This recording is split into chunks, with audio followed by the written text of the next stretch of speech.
Hola, hola, hola. Bienvenidos a todos. Buenas tardes, buenas noches, buenos días, good evening, good afternoon, good morning. Thank you for joining us. Bienvenidos nuevamente. Welcome to our community conversation. My name is Fely, and I'm super happy that you're here with us. I'm so excited for tonight's community conversation because it is the month of May. Tonight, we will be talking about mental health awareness and ways we can explore social emotional learning. Mayo es el mes nacional de la salud mental y estaremos hablando de aprendizaje social y aprendizaje emocional.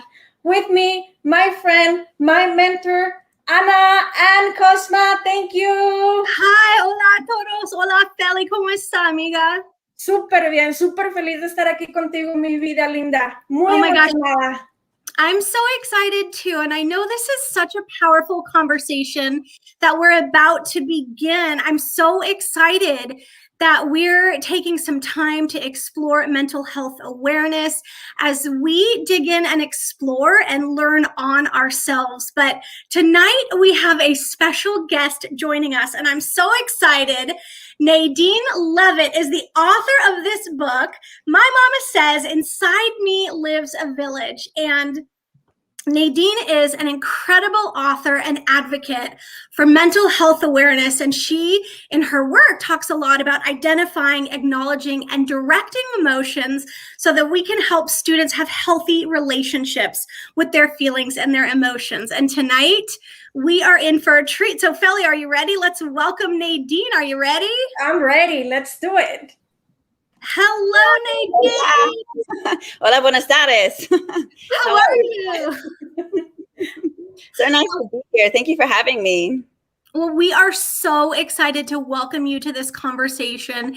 And I know I just shared the book. I bought this book because I can't wait to share it with my niece who just turned 3 as she's learning about all the big feelings she has inside of her. I, as a grown woman, love to say I live in my feels, but this is such an important conversation to have, not only during Mental Health Awareness Month, but to help people have a healthy understanding of all the feelings inside. And so I know tonight you have some awesome insights, resources, exercises, and you're going to guide us through a quick professional development as we learn about emotions with you tonight, right? Absolutely. Look, I'm so happy to be here. I think that it's such an important conversation to be having with people and to start conversations in a slightly different way. And so I'm excited to be on Flipgrid. It's all available for free for teachers. I wanted to bring it into classrooms. For every book that I've been selling for the last year and a half now, every one book bought, we actually give one to a classroom. So we give lots of things away for free. And Flipgrid is a nice big piece of that. So thank you guys. That's so awesome. Well, tell us, where are you tuning in from tonight? Or tell us a little bit about yourself, your background, and how your passion for this content started. Okay, so I'm actually tuning in from Mexico, of all places. So I'm from Austin. I'm from New Zealand originally, which is why I have this funky accent. Born in Switzerland. Actually, I have a slide for this. Cool. Then save it. We'll save it. So much. But you know what I'd love to do? Can we hear from the people who are tuning in? I'd love to know where people are tuning in from. So, name and maybe city or something like that, where you're tuning in from. I'd love to know. Just from we actually have people already saying hello, tuning in, Seattle, South Texas, right? Oh, another fellow Austinite. So we're so excited. Yeah. Oh my gosh. And we're, excited that you're here tonight to share your expertise. Wonderful. All right. Should I share some of this with you guys? Is it okay to get into, I just want to put a visual to some of this because it's absolutely so perfect. All right, I'm going to go ahead and add yourself to the screen, and Fely and I are going to give you the stage, and let us know. We'll monitor the comments, and when you have those questions for the community, let us know, and we'll hop right back in. All right, I promise I won't let you down. All right, so this is a little bit about me. So I'm born in Switzerland. I grew up in Germany until I was 8 years old. I then moved to New Zealand, where my parents and my family still are. I became a US citizen. I moved here in 2004 and became a citizen, I think, in 2008. So I was thrilled about that. I wanted to be an opera singer. So it's kind of a random start. I really, really desperately wanted to be an opera singer. My dad made me become a lawyer. He said, please, please, please get some kind of an education behind you so that you never have to rely on anyone else for your rent. So I became an international trade lawyer. Ironically, arguing about cheese often. Most of my biggest jobs, I was arguing about whether camembert should be called camembert or whether it was a geographical indication. So I decided that was not saving the world. So I quit that and I came to America. I am also a mom. So I have a 7-year-old and a 9-year-old. They were a little younger when I wrote the book. 7-year-old girl, Ariella, and a 9-year-old boy. And then I have 2 fur kids. I have 2 dogs as well. And I am also a tech entrepreneur. So I'm the CEO and founder of Whirly EDU, which is also a partner of Flipgrid. We're mostly in the performing arts, and we, like Flipgrid, really believe in the power of video. So the power of recording yourself and reflecting back on it, using culturally relevant content, and then using that to build on skills, to record those skills, and then to reflect back on them. So that's Whirly EDU. And then with my kids, while I was starting to have really big feelings, and I didn't really love some of the material that was out there, so I wrote some books for them, one of which is My Mama Says Inside Me Lives a Village. I also went back to school recently, so I'm a grad student doing my master's in education leadership. And, I'm an inner activist. I just love everything about advocating for the arts, advocating for innovative education, and so on and so forth. And of course, mental health. So I glossed over this a little bit, but the reason for the book really was my kids were having a very hard time with really big feelings. And the material that I was seeing out there just wasn't really very empowering. And when it was empowering, it was a little bit too complicated for them to truly understand, what they were saying. And so I wanted to create something that was both simple and empowering, something that they could utilize and apply in daily rituals and beyond, so they could have a lifelong sort of healthy relationship with their emotions. Why emotions, of course, is I think that with conversations, we unravel a lot of curiosity.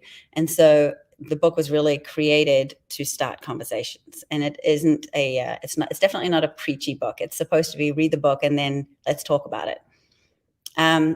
I picked specifically emotions because I think it's the foundational skill, especially at this early age, from sort of preschool all the way through to 8th grade, so early childhood. Without a solid grasp on emotional identification, you can't build self-awareness or self-regulation or social awareness or responsible decision-making, self-management, and relationship skills. These are all, and responsible decision-making is an interesting one, because an example that I often give is if you have friends that think it's a great idea to race down a hill in a shopping cart, and it happens to be San Francisco, which has hills like this, then at first you're like, yeah, that's going to be great. Let's do it. But then if you go beyond that one emotion, you realize, oh, hang on, there's this other emotion there. There's fear. Oh, there's another emotion there. What else is that? Oh, it's there's this weird guilt maybe, or maybe there's a responsibility, almost like I'm letting somebody down, right? And so I think that when you put all of these different emotions together and you start to assess what the messages are from all of these, you might reassess whether you really want to go racing down that hill. And it's more, it sets you up for more responsible decision making in the future. So I wanted to do something as an exercise for everyone. I want this to be super interactive. I don't really think that anyone needs to hear me go on and on and on, wax on.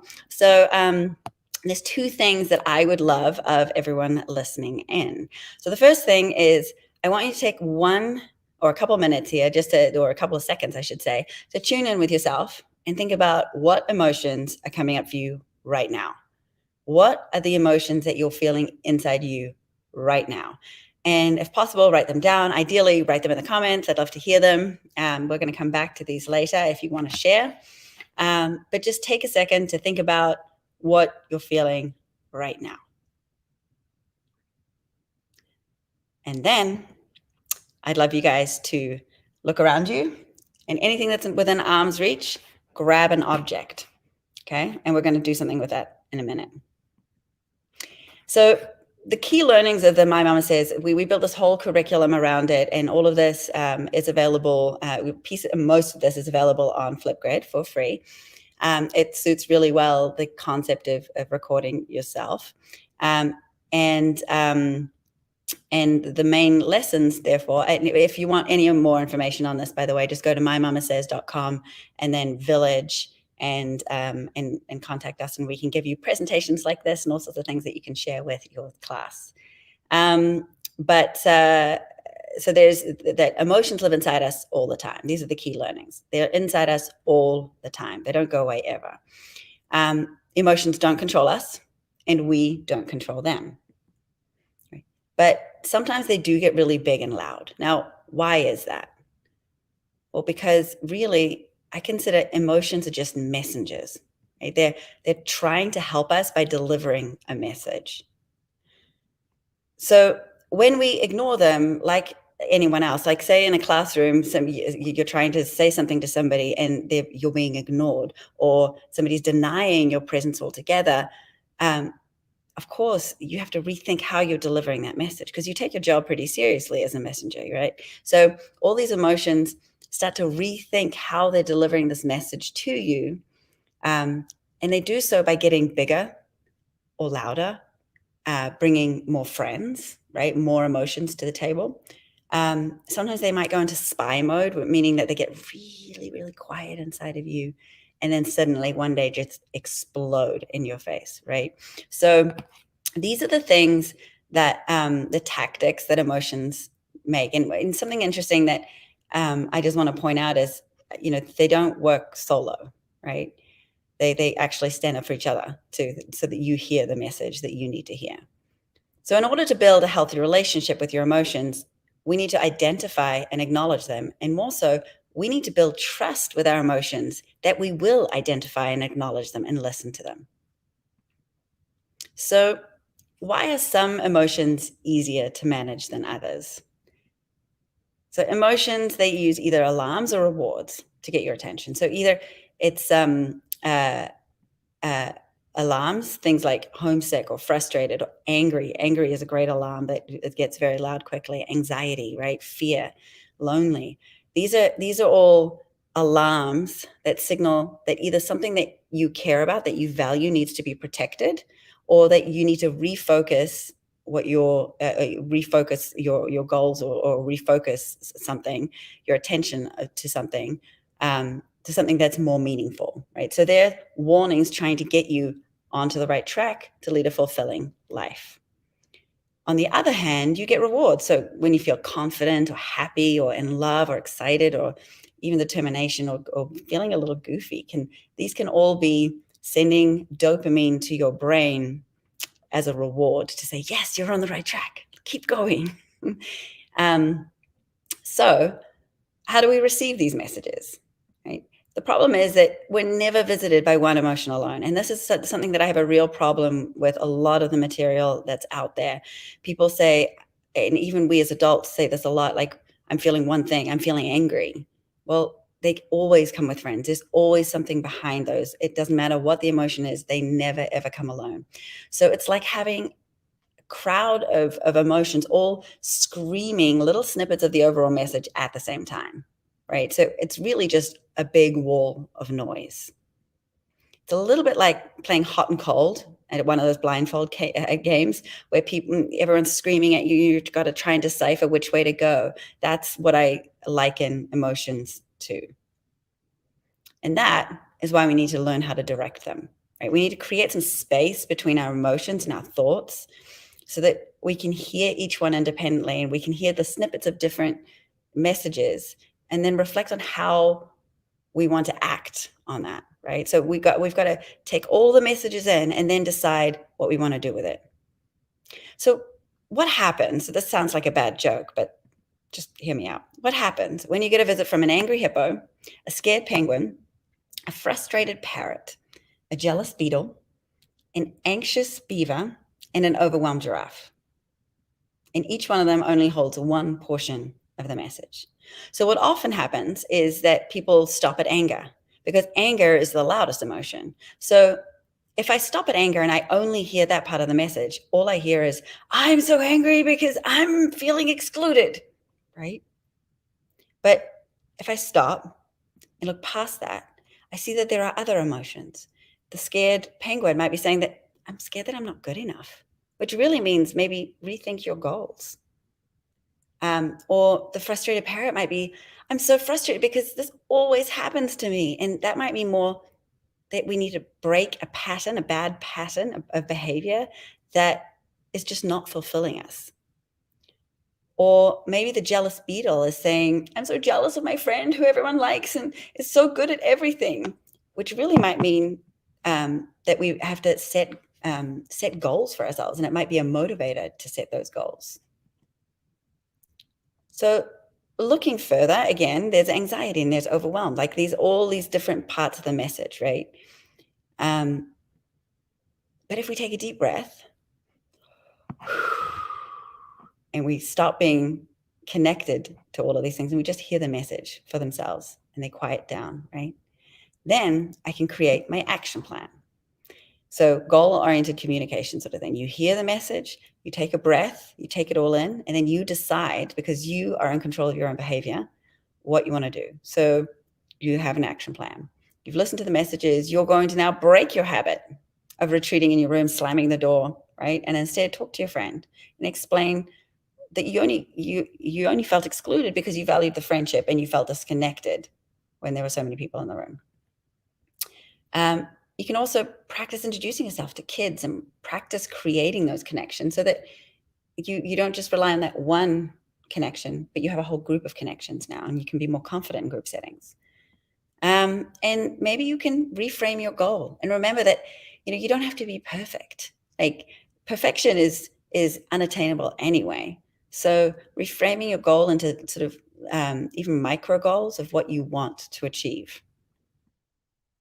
And it gets easier with practice, of course. The more that you practice identifying, acknowledging, and directing your emotions, the easier it gets.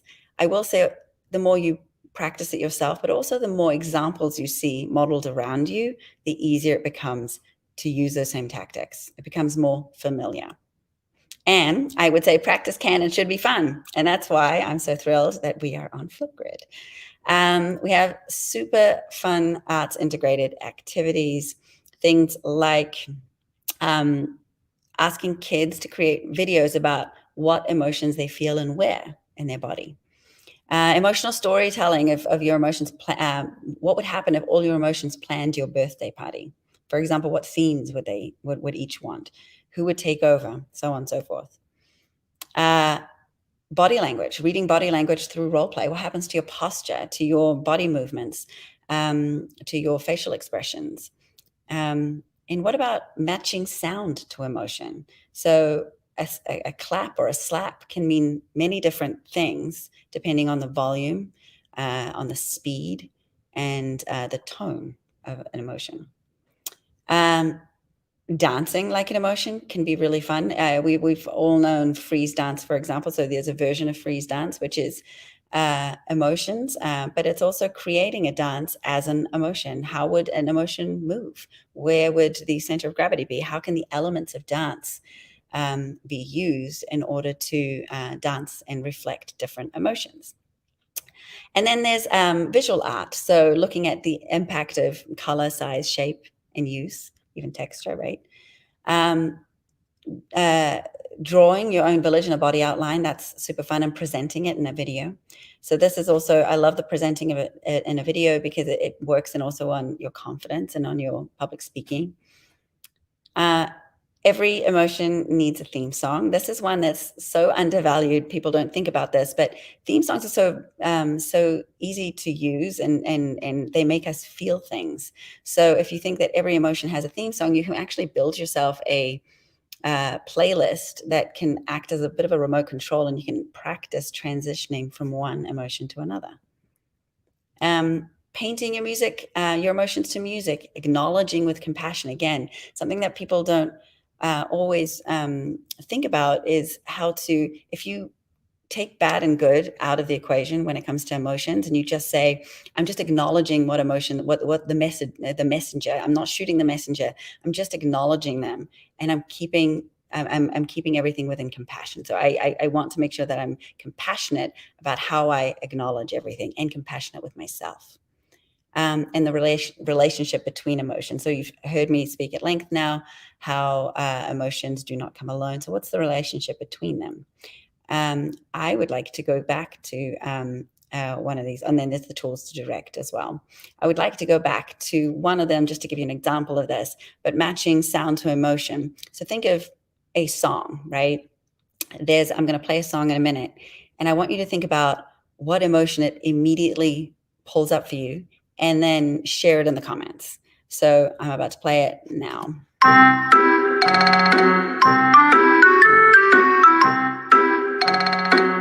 So it's super short, right? But it immediately evokes an emotion for most of us. And that can be the case for so many different songs. So start practicing as you're listening to something. Oh, what emotions reflected in that song? And here's another one where with a song that I'm about to play, and this time I don't want you to put anything in the comments. This is really just for you to take a second and really think about what emotions. So close your eyes, take a breath, think about how the song makes you feel. So identify and acknowledge them, and just sit with it for a minute.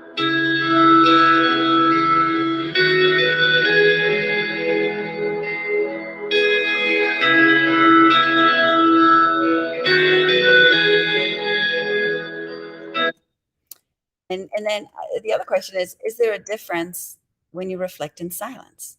So when you don't have a song that you're listening to, when you take a minute in the morning, or in a classroom setting, if you take a minute to check in with your students and ask them how you're feeling, does it make a difference when there's silence, right? Just it's more an awareness. There's no right or wrong. It's just an awareness.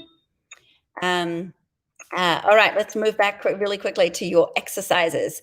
So from the comments, maybe we can read some of these comments that people made of how they are feeling right now. Yeah, Nadine, we have some great comments coming in. I'm just, when you started, I mean, I started first and said excited, happy, and curious. People were feeling gratitude, joy, curious, confused, and anxious, right? And how folks are feeling right now, that first sound, suspicious, right? Curious, mischievous, playful, lonely, nostalgic. So those are some of of the things folks are feeling right now. That's fantastic. So you guys aced this completely, because I think gone are the days, and I think the more that we can model this for our young ones, the better. Where if people say, and you don't do it to everyone, choose who you're doing this to, because some people might think you're crazy when you do this. But if you can say, if somebody says to you, how was your day? Or how are you feeling? Not just to say good or stressed or I'm overworked or whatever, but choose a few more. Who else? What else is going on? Gosh, I feel really untethered. I feel stressed, and I feel a little misunderstood, or whatever it is. And I think that the more that we can start to identify all the different emotions, not just a singular emotion that we're feeling, the easier it'll be for our kids to understand that they really should be to keep looking beyond just the loudest emotion that's there. And I also really think that there's a real power in setting up rituals for such modeling, right? Because in the everyday life, when emotions get really big for us, it's really hard sometimes to remember, even for me. With kids, it's not always easy. And with the pandemic and becoming, I'm working and I'm an assistant teacher to my kids who are remote learning, it gets a lot. And there are times when even I forget to model it in the best way. And so I think when you set yourselves up with these rituals where you can model it, a really healthy response, whether it's at bedtime. By the way, that's why I did the book, right? So you read the book at bedtime, and then you can have that conversation. Like, how are you feeling? Like, what else is there? Who do you think would be friends in this village? What emotions usually come together? Or we have a whiteboard at our house with sort of magnets, and emotions are on it. And I can say, if you're feeling frustrated, and I leave it in the kitchen for them, and I say, when you're feeling frustrated, what else is there? And they just put different emotions up there that come with frustration sometimes. So there's lots of different ways to do it in your classroom. For example, you can do a really easy art exercise of creating these characters for yourself with popsicle sticks and whatnot, and then just spending 1 minute in your classroom where you ask your kids to check in with themselves and see how they're feeling. And really, it's not the color system and things like that where it's just one or the other. It's like, pick all the things that you're feeling right now, and it'll give you as a teacher a really good, or as a parent, a really good insight into how your kids are feeling right now and what you're walking into. So that's the power of rituals for modeling. And that's the program, really. And I'm super excited to share everything with you guys. And maybe, Anne, you want to show perhaps, where people can find it. Yeah, absolutely. And I want to start by saying thank you for guiding us through this. It has been fascinating. And I am drawn in, because even as adults, as we explore our feelings, what a healthy and growing and challenging process to understand what those messages are. And I'm going to share the website, right? My Mama Says. And so if folks are wanting to, I'm going to share my screen as well. Let me remove that banner. But friends, definitely visit mymamasays.com, and you can find not only information about the book, you have incredible resources. I also bought the coloring book for my niece, because that integration of art, right? I love the information about you, but you have resources for teachers, parents, and of course the blog. So friends, definitely check out My Mama Says. Do you want to say anything about the website? Yeah. I was going to say, like, if you're a teacher and you want to join the village, please contact us on the village. We have all sorts of free resources, and we give away little love bundles like this. This is a placemat that's all colored, so you can color in your placemat. We have these magnet boards that I was telling you about that are all magnets. With a board, so that we have plushies, we have all sorts of good stuff, and we give these away to our teachers as sort of gratitude for teaching this, because it's definitely it takes a village, and I'm so happy to be able to offer this to people. Oh my gosh, Nadine, incredible. Well, we also want to share where they can find your content inside Flipgrid. And so you have a featured collection where you're sharing all of these resources as well. And friends who are listening in, inside your Flipgrid Educator account, right at the top, you'll notice that feature called Discovery. So when you go into Discovery, you can scroll down, and we have all kinds of ready-to-use content. You can browse by your content curricular subject area, but we have featured collections. And I know when we were starting, we talked about May being Mental Health Awareness Month, but I want to point out this Learning Emotions with My Mama Says. So when you see this icon, you can click right into it and find all of these topics that Nadine has shared. And Nadine, do you maybe want to speak to some of these? Or I know you covered it in your presentation, but share a little bit more. And I'm going to pop into this one so they can see what it's like. Yeah, sure. So the idea is like keeping it fun and for kids. And so here we're using storytelling. Kids are natural storytellers. So having them think about what it would be like if their emotions. So first they have to identify the emotions that they feel in any given day, week, inside in their village. And then they have to think about what would each one do if they were planning their birthday party. So for example, what would the theme be, right? What would they want the themes to be? Would there be any conflicts? Would there be any who would take over what. And it's really about storytelling and then presenting that storytelling. I love it. There are so many incredible ones. This one, dance like an emotion. You got me with that when you were talking about if emotions had a theme song or movement. This is phenomenal. Yeah, so these are built for any kind of an educator. So this is the fun thing is in the village actually, and I'm going to hopefully keep putting these up there. But whether you're a history teacher, whether you're an English teacher, whether you're a math teacher, right, being able to have kids understand their emotions is so vital. Like fear inhibits so much, and there is actually no point in history that hasn't been affected by emotion, right? There's no point. There's no piece of literature that hasn't been impacted or isn't emotive. So when you think about that, again, it's that building block. So you can get creative with all these things. It's really the philosophy and the concept of thinking about that emotions live inside us all the time. And you can use our characters or you can create your own. It really, whatever works. And if people are interested, as I said, in our curriculum, like we've put a whole playlist in there for licensed music that we couldn't share, unfortunately, on Flipgrid because of licensing issues. But anyone that wants it, like, just please contact us. And we have this whole like theme song where every single character has their own song. And so forth. But like a lot of these things, we're constantly updating them. We're constantly figuring out new activities, but they're arts integrated because arts make you feel and they're fun and they're engaged. Actually, I'm sure Anne and Fely, you both know of Stanislav Dehaney. Do you know of him? I don't. Okay, Stanislav Dehaney is this. I'm going to turn into a total geek for a second.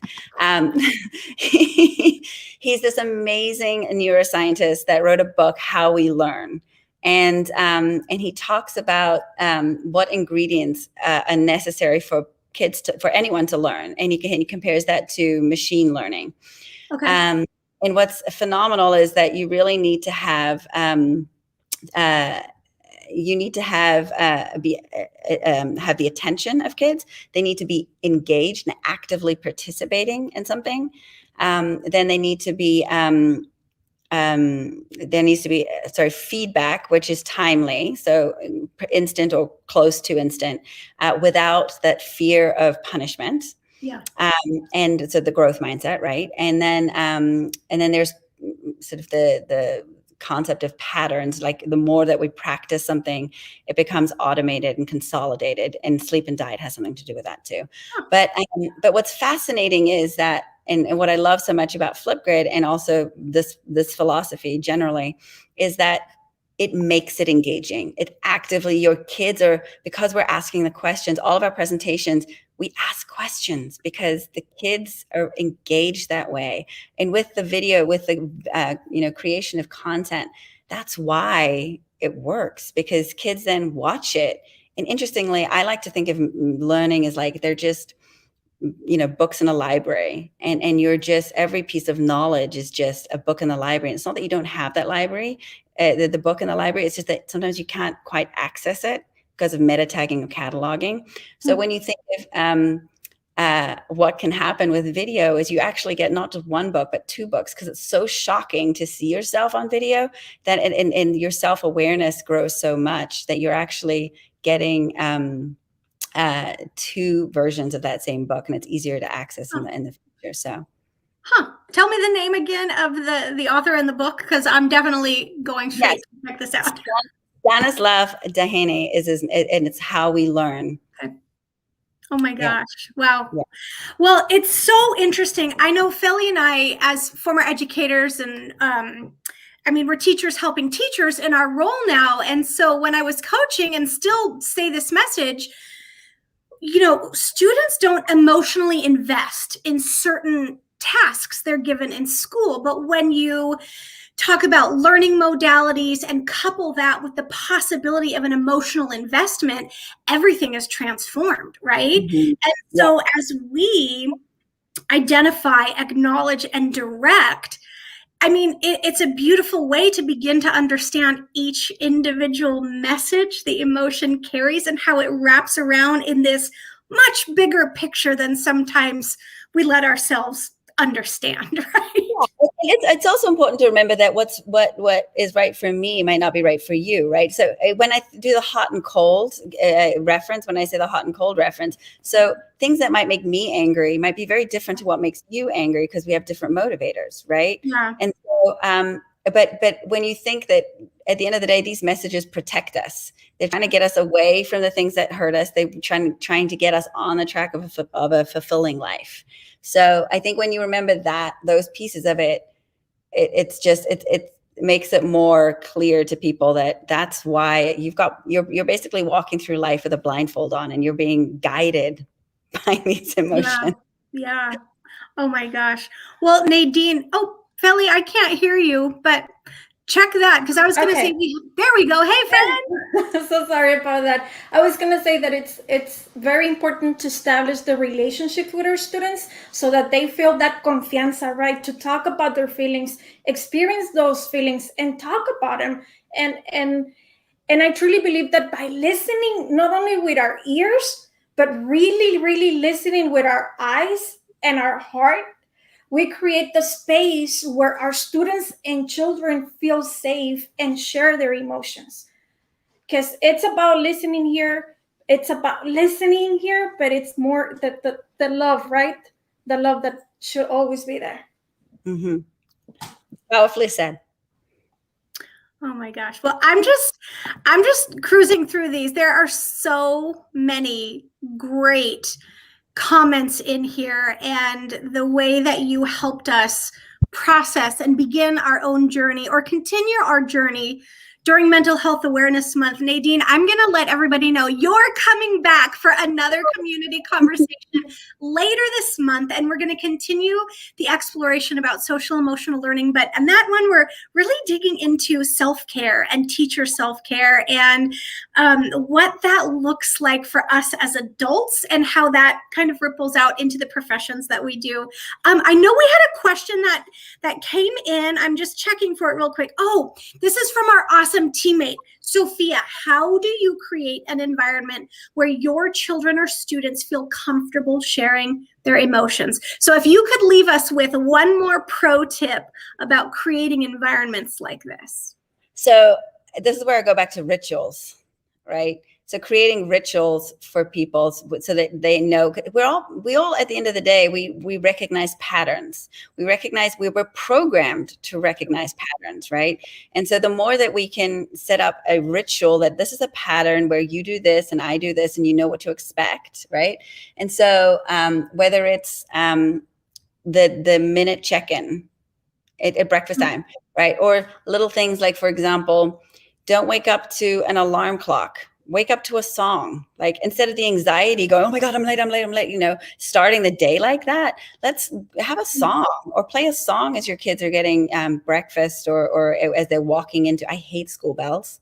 I wish I could replace every school bell in the world. And I would change it to welcoming kids with music, like theme songs, right? And it motivates them in a different way. But it's this idea of, in a very, doing it all the time. So it's not just one moment where we talk about emotions. It's like it's all the time. It's a part of the fabric of your being in terms of, we're going to take a minute to be mindful here, but then we're going to take an opportunity as we're hearing something or seeing something, like what emotion does that make you feel?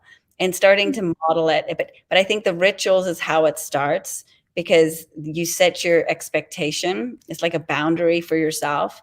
And it doesn't take long. One of the things that we've done is actually we've designed some yoga cards around it.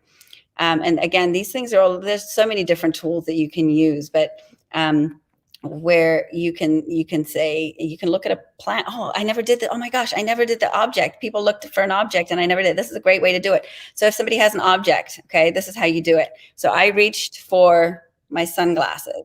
Okay. I took a marker. Okay, so my sunglasses, I want you guys to look at like the texture, the color, maybe even the use, the shape, the size, and think about what emotion could be reflected by this. So for me, this is confidence. So my glasses for me is confidence, because they have that sort of glitz to them. They shine back. They're gold. They're strong. They are what they are. And to me, this is confidence. And so building things like that, they're just fun, silly little exercises into your family routines or into your classroom routines.